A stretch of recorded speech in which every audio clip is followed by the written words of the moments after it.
ఆంధ్రదేశాన్ని మొత్తంగా పాలించిన రెండవ రాజవంశం కాకతీయులు. Hi friends, welcome to my journey. వర్షం సినిమాలో మెల్లగా కరగని రెండు మనసుల దూరం పాటలో చిత్రీకరించిన ప్రదేశాలను చూసి ఎప్పటికైనా ఈ ప్రాంతాలు సందర్శించాలి అనుకున్నాను. కానీ ఈ వరంగల్ కోటకు వచ్చాక, ఇంత గొప్ప శిల్పకళా నైపుణ్యం చూశాక, కాకతీయుల వైభవం, చరిత్ర తెలుసుకుని చాలా బాధ కలిగింది.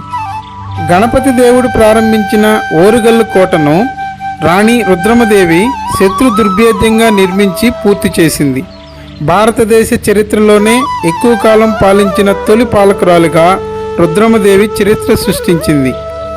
ఓరుగల్లు కోటలోకి ప్రవేశించాలంటే మట్టి కోట, నీటి కోట, రాతి కోట, ఇలా 7 రకాల కోటలు దాటితే గాని వెళ్ళలేమట. కాలగర్భంలో కొన్ని రకాల కోటలు ఇప్పుడు లేవు. మట్టి కోట, రాతి కోట మాత్రం కనిపిస్తూ ఉంటాయి. రాతి కోట చుట్టూ నీటిని వదిలి వాటిల్లో రక్షణగా ముసళ్లను పెంచేవాళ్ళట.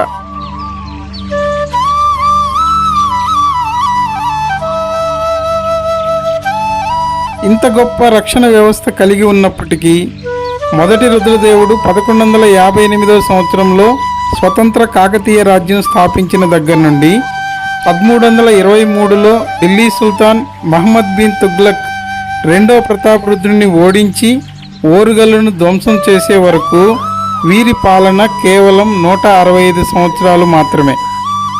కాకతీయ రాజ్యం ఈ విధంగా అంతరించిపోవుటకు కారణమేమై ఉండొచ్చు? అసలు ఈ చరిత్ర మనం ఎందుకు తెలుసుకోవాలి?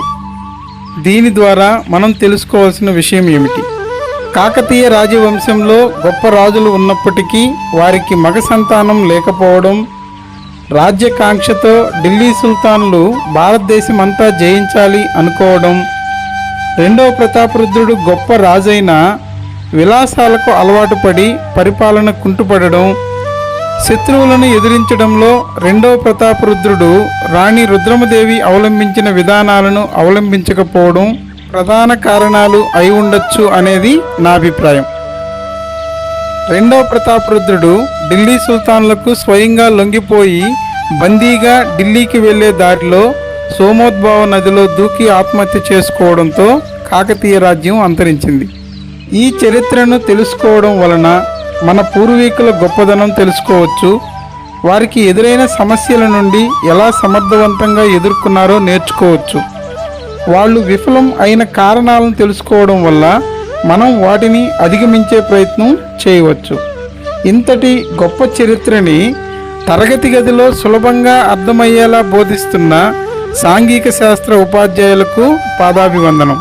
కానీ చిన్న విన్నపం, విద్యార్థులను వరంగల్ కోట క్షేత్ర పర్యటన చేయించి చరిత్రని బోధించడం వల్ల వారి మనసుకు హత్తుకునేలా ఉంటుంది అనేది నా అభిప్రాయం.